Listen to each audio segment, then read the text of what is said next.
ইব্রাহিম আলাইহিস সালাম একদিন আজরাইলকে বলছে, আজরাইল, কোন নাফরমান পাপীর রুহু যে কবজ করো তুমি, তখন তোমার চেহারাটা কিরকম হয়, আকৃতিটা আমার এটা একটু দেখাও।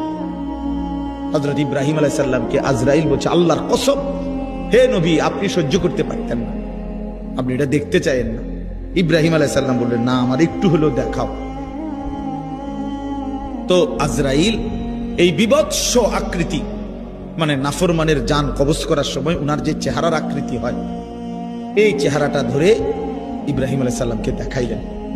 বিশ্বাস করেন, এই কিতাবে আছে, ইমাম কুরতুবীর কিতাব। ইব্রাহিম আলাইহিস সালাম একটা চিৎকার মাইরা বেহুশ হয়ে গেছে।